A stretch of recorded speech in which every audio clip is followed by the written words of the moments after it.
There's no reason why that couldn't be your story. You don't have an expiration date. Ooh, I love that. The actual pages. Like, that's all that matters at the end of the day. This is the Authors and Agents podcast. Robin, I'm super excited for you to be here with me today. I can't wait to hear all about you and your journey. But first, could you start off by telling me about your novel, When Oceans Rise?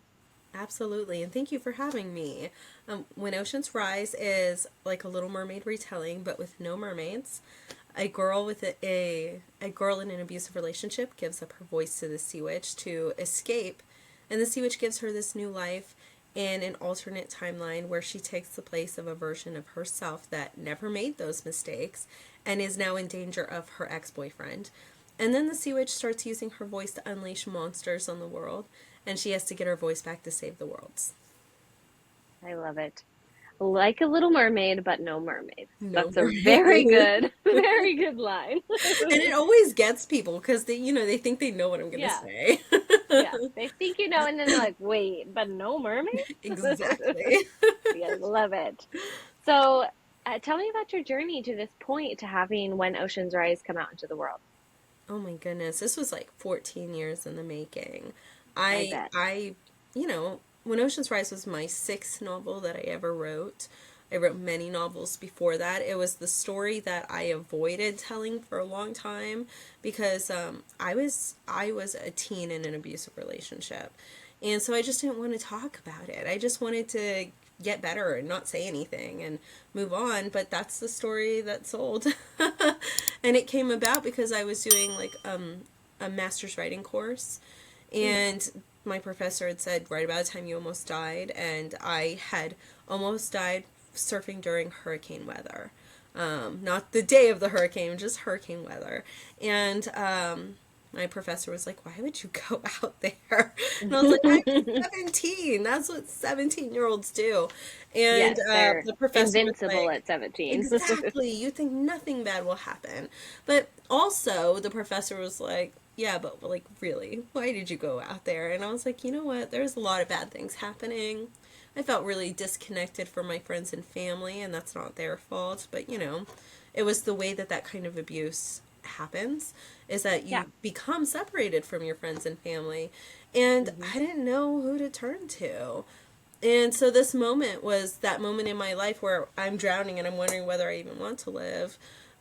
Wishing for this magical solution that would fix everything, which never came and wouldn't have actually fixed things, because that was a real world problem. And so that's where it comes from. I love it. I mean, I love that you were able to tell that story and that it was the one that sold, because clearly it resonates with people, and unfortunately, like you are aware that happens to people, and people are in that situation every day all over the world, right? Yes. So tell me about so you wrote this book. It was the sixth book you had written, and how did you take those next steps to having it come out into the world, to getting published? Well, I think about, I want to say it was like a decade ago, maybe less than that. I had an agent for a different book. And it ultimately didn't work out. I think she's such a nice person. She ended up, like, everyone kind of, like, separated. So I don't know if she just stopped agenting or what. I never kind of asked. And so I was so scared to go back into the querying trenches. Like, it's terrifying. It's really soul-sucking and crushing. It's the worst. So I just went, you know what? Like, what if I just do all the things unconventionally? And I just said yes to every opportunity that came my way. And, like, what happened was a year of, like, the most insane publishing journey ever. It was so nuts because I had gotten a deal for this second book I'd ever written, which ended up with a different publisher. And then I got a deal for When Oceans Rise. I made a random TikTok, and it got me in connection with Owl Crate. And they took me under their wing. Like, they really have been wonderful. My third deal is with That's them. awesome. Yeah. And it's just been not at all like a conventional journey. So I want to tell people, like, you know, you can do it a different way, but that's not, I think, good advice. I think it's still good advice to query and try. But I also went with a small pub, and I told myself I was going to act like this was the biggest deal no matter what. And I think that kind of like confidence, I think it made a big difference. And so, Yeah. yes, go through the proper channels and query, try small pubs. And when you get that deal, just act like it's the biggest thing, because it is. Like, you don't know I what love readers are going to love and respond to. So it is. I think that's great advice. Act like it's the biggest deal. Because you know what? To have any sort of deal like that that's good and reputable, you know, there's the bad ones out there that we don't want to fall for. But if it's a good deal and it's a real deal, yes, Yeah, that's the biggest deal ever because it is so hard. It's so hard to break into publishing in it any is. matter. It Yeah. really is. So to for clarifying questions, you are unagented. I am Is that right? Or unagented.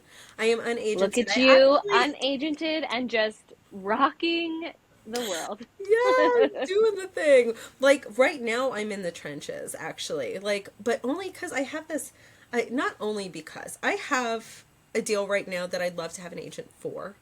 And then I have like another deal that I'm really confused about, and it would be great to have an agent for. But I have this wonderful mentor at Writer's House who was like, you know that you need to get an agent. Like, you're You're like, doing yes, it. it's not that simple, I okay, know. friend? You know, he's wonderful, and he was like, you know, you need to get one, right? You're doing all these things by yourself, and you don't have to if you just went and got one. I was like, that is so easy for someone to just say. No, Yeah, honestly, they know how hard it is. They all know how yeah, hard it is. They just, I think, want the best for people, so they push yes, yes, you. yes. Well, as someone who, you know, queried before, is in the trenches again, what would your like top querying advice be for someone who's also stuck in those horrible trenches with you? Goodness. You know, I just got this advice, and I still cried when I heard it. But I just got this advice, and so I'm working toward feeling this way. But that a no in the query spaces is nothing to do with your worth. It's just a Mm. no for now. And that's what this person had told me. They were like, you just need to constantly be updating people. Like, even if you don't have your next book ready yet, because it's not, you just need to constantly be updating people about what you're doing, like letting them know. And they're gonna, some of them are gonna say no, because that's the deal. Like, you're not the right fit at the moment. But it's just a no for now. And I was like, a no for now. It made me so emotional because I hadn't thought of it like that. Yeah, it's a no for now until it's a yes. And that's what Yeah. we're striving for. And I think that made it easier to open my emails and try again, because honestly, I was one of those people who was like, nah, I'm just gonna go do the unconventional thing. I was really that person. I, I know a lot of people who feel that way. I know a lot of people who feel that way. I'm a person who feels that way, especially as of late. I just and I tell myself too. You know, I heard someone say, I think it was someone I interviewed on the podcast, but their advice was, it's not a no. Tell yourself it's not a no, but it's a pass. They're just passing on Yeah. your work, and I'm like, oh, okay, that's so sweet. That's so nice. Like, Yes, oh, they're that's just saying, really I'm gonna sweet. pass. Like my son, my 3-year-old, I'm gonna pass, mom. He's not being mean, he just doesn't want it. But you know, I Yeah, think it is still so very difficult and it hard is. on your heart and your mind to Ex- do anything in the querying world. Yes, I agree. So I feel like I might know the answer to this question, or I can kind of glean what it might be. But what is something you hope readers will take away from When Oceans Rise? I hope that the people who've never been in something like this, um, I hope that it breaks some of that social stigma of well, you decided to be in that relationship. Why did you stay? You saw all the signs, because it's so much more than that. It really is like a mental warfare. Yeah. And so you can know all the things that are bad. That's what this character goes through. Like, ultimately they see all the things that are bad, but it feels like a curse. And, you know, she has a curse, a family curse. But it really feels like a curse, something that just can't be broken. And that's like, that's part of it, is the mental warfare of it all. And so it's so much harder to have that stigma still exist today. It's starting to break, but it still exists. And so I hope they see it and they go, oh, I get it now. You know, this isn't everyone's experience, but I see how this could have happened. And also, you know, prepare themselves so that they never go down that path, because they see the signs early. Because those first signs, they're so subtle. They actually can look a lot like love, and it's not. No. And, you know, I hope that your readers too are able to, with all of that, have a little bit of compassion, open their heart for compassion for people who are in that. Like, you know, I feel like that's the root of what you're saying, to just be kind and not Yeah. judgmental, right? Yeah. That's a very I human think they thing. We all want often, to do is judge. yeah, I think often they don't even realize they're judging. You know, they just say something that is a little thoughtless, like, oh, if it had happened to me. And I'm like, wow, you know, some of us are really strong, and still that happens because, you know, that's someone who's like posing as your best friend. And Yeah, it's not that easy. Yeah. no, it's definitely not that easy. Well, you're tackling big things, big topics for people, and I know there are people out there who are appreciative of it. My next question, I'd love to know who some of your favorite authors are and why you love to read their books. That I is know. a hard question because, you know what, I don't have favorite like anythings, because I want to love so many things and experience so many things. But we'll Hmm. talk about some of the people that I used, like, not used to, but like if I only read their books, I would never read anybody else's. Love I love Maggie Stiefvater. I really do. I think she's phenomenal at writing plot, and it just makes this beautiful prose. Like, she's got the whole thing. Her characterization is fantastic. I love Jenny Han's books, the All That Tell the Boys. I loved all of them. Like, just do. I read a lot of arcs this year because I was with debut groups, and so I had a lot of friends Hmm. debuting. So I loved, you know, Always the Almost by Edward Underhill is a trans joy story. The Wicked Unseen by Gigi Griffin is a YA horror, and it's really got like Wednesday Adam vibes. Like, I Ooh, just love loved that. it. What else? Oh, this book. This book is Ever Since by Elena Brusas.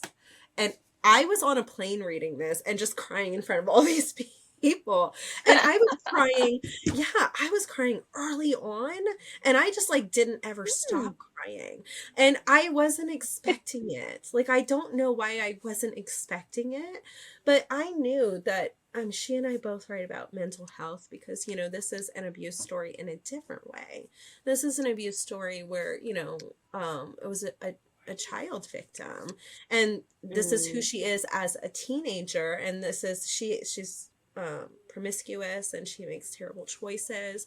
And I think, like, even though I have never been this character, I think I thought of friends who maybe were a little promiscuous too, and just wondered if anything had Right. ever like bad had happened that I didn't see, like Yeah. that. And it just broke me. I was like, you just don't know. I mean, and that's not to say that's always the case, but I don't know. I always want to try to see some other side, and it was like really seeing some other side for me. It was great. I like want to cry right Yeah. now. Well, a book that you can cry the whole way through and then be like, it's great. It is a Yeah. good book. So Robin, you said that When Oceans Rise was your sixth finished book, I'm assuming. Um, so tell me about your relationship with writing. Have you been writing all your life, or when did that start for you? I didn't dare to. I'm sorry. I'm gonna cough real quick. No, do it. So sorry. Um, so I didn't dare to say aloud that I wanted to write novels until I was in college. I always did write, you know, like I dabbled in poetry. I wrote some I started and stopped stories when I was younger, I really remember doing that in my sketchbooks too, because it felt like a real book, right? But I didn't take it Right. seriously. I was always like I was always the artistic student. Like that's what my cover is. I designed that. Like I went to school, my undergraduate was in media arts and animation. Like I was an art student all the way. And it wasn't until like 6 months before I graduated where I was like, oh, I got the wrong degree. Like Oh no. I was good at it. I still did stuff with it. My career's been fantastic, but I knew passionately I wanted to write. And so I did the responsible thing. I finished the degree and I got all the jobs that I needed to get to survive. You know, it was millennial era. That was not a good time for jobs. And I just wrote at night and wrote on the weekends and wrote in my free time because that's what I really wanted to do. And I kind of just I think that now I kind of, in my head, think of writing as my first job and everything else as a side gig. Even though I have Yeah. a real legitimate job, I have a fantastic job. I think I put that in my mindset so that I prioritize the thing that I truly love, and I am able to dedicate myself better that way. Yeah. Well, I think it can be sort of scary to a certain extent to be like, oh, I want to be a writer. I want to be the author of a novel, right? Yeah. That's a big thing. And sometimes, I mean, I feel like when I've said that to people, sometimes people are like, okay, like Yes. whatever, lady. Because it's like saying you want to be a rock star. And I'm not saying that Yes. authors are rock stars, but that's what it's like, is that it's that hard. Authors are definitely rock stars. I always feel weird saying that, but They that's are. what it's like, and so it's really hard Yeah, to say it and not feel the internal eye rolls. it is very hard. Well, good on you. So if you were to genre hop, and maybe you already are genre hopping with the next two, so tell me if you already are, but what genres would you like to try writing? Oh, okay, so my next one is paranormal romance. I pitch it Okay. as Twilight vibes but pink. Oh, I love So, it. yes. And even though paranormal romance isn't big, like I've got like a super nice following on TikTok, just really supportive people who are interested. So, I think that's really the space to be pitching anything Twilight, Yeah. and they're such amazing people. So I'm really excited for them to read it. And I actually did not realize that I might be good at horror until when Ocean's Rise came out. And I had people talking about the monsters like this was a scary book because there's a lot of You're like, monsters. did I write a horror I was like, if I book? had realized, I would have pitched it as fantasy horror. Like I would have, or Right. just straight horror because it really was. It's not like she had magic powers. Like that's not the deal. And so Yeah. this summer I wrote a horror. It's still in first draft stage because I don't have the time. But it is fantastic. I'm excited. I just had an agent today say when it's ready, please let me see it. So that was great. But yeah, so I definitely am in between those three things. I love them and I want the freedom to be able to write in any of those spaces. Well, I love that. And I think too, those all kind of work well together to where you could intertwine them, right? Like you could Yeah, do horror romance, you could do, exactly. all of that. So that's fun. I think, I have always been a very like mystery, YA thriller writer, and recently Ooh, I started writing an adult romance book, and it's been so fun to do something different than what I normally do. It's been yeah. very like stretching in a way of like, okay, this is sort of different because romance as a whole, there's different aspects that you got to have in there. But it's fun to genre hop and to just be like, okay, I don't need to pigeonhole myself. I can write whatever I want. You can. And also, I think adult romance is really like trending right now. Like that's a great time. It's a great time to be diving into Yeah, it's very fun. I'm on a big romance kick. I think that. for my anxiety, knowing what's going to happen and how every book will end is very calming for me. We do have expectations when we go into romance. It Yes, does you help with do. the anxiety. I didn't even think of that. Aha. Yeah, Now yeah. that makes me like the next time I'm feeling it. I'm gonna go to a romance novel. Oh, yes, yes. That's why I watch the same TV shows over and over again because Yeah. my husband's like, "Oh my gosh, Vampire Diaries again?" I'm like, "Yes, again," because I know exactly what's going to happen. I don't have to Google it. I don't have to be left on a cliffhanger and have terrible Right? anxiety for 3 months. I You can can just go to know. sleep knowing that you know Yes, what's gonna happen next instead of having to wait up and like exactly. finish the episodes. Like, no, I know what's gonna happen. Exactly. I'm good. Yep. Yep. That's just how I keep my anxiety right where it needs to be. Nice. So my next question, Robin, what is the worst writing or publishing advice that someone has given to you? The worst. The worst. I don't know. I Some don't know. bad, maybe not even to you, but maybe just something you've heard in the You industry. know, What's some bad advice? you know what I think is, I don't want to say this is bad advice, but I remember thinking just this week, I hate this rule.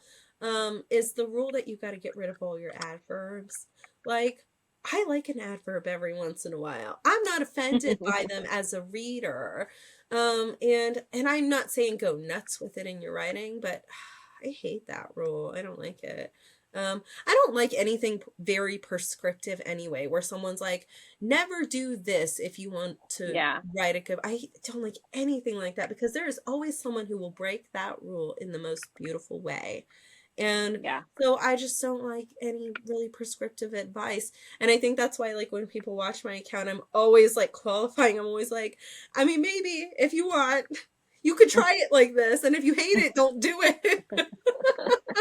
Because You don't have to. I don't want them to Yeah. like, yeah, I had made one post early on where I like talked about word count and I just like, it was one of those quick trendy posts and I was like, yeah, if you want to write in YA, like these word counts. And I wasn't soft with people. I just said it like, because it was a fast post to put up. And I was always more thoughtful after that because even though people liked it and they did fall into the traditional realm, I forgot to say traditional and people were like, no, I'll write however I want. And I was like, you Yeah, should. You should write definitely. however you want.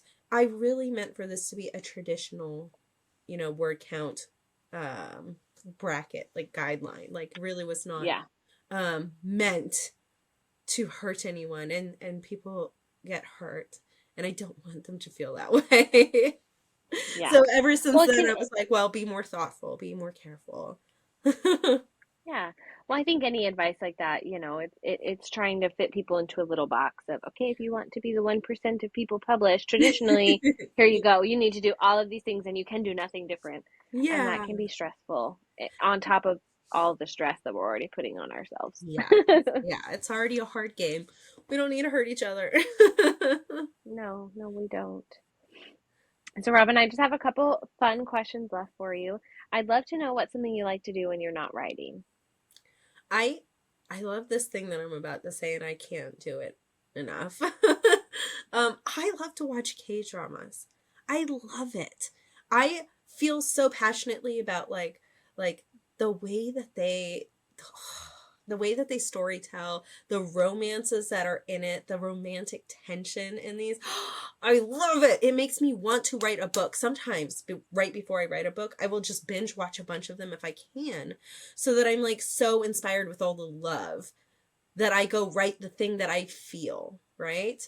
I But love I it. can't do it all the time because a lot of them are subtitled. And so if I'm Mm, watching a K-drama, it's the only thing that I can do. I don't speak Korean.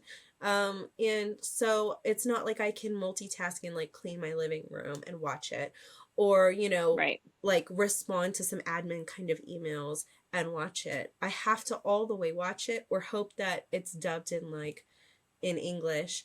And also the problem too is that when it's like on Netflix versus like when I'm watching it on Rakuten, sometimes they Americanize the Netflix ones and then I Mm. don't feel the love as much as if it were on like the authentic, like this came from, my Right. little app that my mom pays for. Because she is obsessed. Like nobody watches K-dramas like her. I But love yeah, it. I love it. I can't do it enough simply because of the subtitles. So sometimes I'll Yeah. just rewatch ones that I've seen because I know what's happening. But Yeah. Oh, I love it. Hey, anything that fills your well, emotionally, creatively, that's wonderful. Yeah. Well, Robin, my last question for you is easy, I promise. It might sound scary when I say it, but it's easy. What is your favorite book right now? Not your favorite book of all time, something you've read recently that you just want to tell people about. You already gave us one, Ever Since, which sounds amazing, and will do it when I want to cry. But what's a different one? Okay, this one is different. I love this author. She blurbed my book. Okay. Oh, I So if love you that. look at When Oceans Rise, like if you're on the hardcover, she's like on my cover. So this is The Love Match by Priyanka Taslim. She is she's so sweet. I just adore her. And this book is so charming because it's like a Bangladeshi, oh, my mind is blanking. Pride and Prejudice. Wait, no, not Pride and Oh, Prejudice. Hold on. Wait a second. How is my brain forgetting what this yeah. Oh, yeah. Like a Bangladeshi you Pride and Prejudice. Because it's got like a you were right. Jane You were Austen right. thing. Yeah, my brain was like not doing the You thing. were second guessing I yourself. really did. I read it in January and I so want to read it again, but I have so many arcs that I'm like trying to help people Right. with. So I have not had a single moment to just like really read for fun. But this one I really love. This character, she's like Bangladeshi royalty, but so poor. And so her mom's trying to marry her off, and she like really doesn't want that. She just wants to go to college, and so the guy that she's like, kind of engaged to, not really, he also doesn't want to marry her. So like they hatch this plan to like be terrible to each other, so that the families are like, never mind. And in the meantime, she's got this like really adorable boyfriend at the shop she works at. He's poor and she loves that, and not loves that he's poor, but really Yeah. likes him.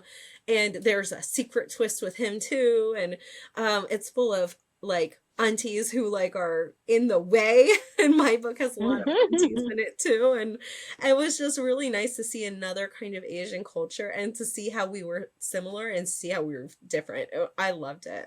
And it's Well, that's contemporary. Both of these awesome. books I talked about today were contemporary. I don't know why I didn't grab a fantasy book.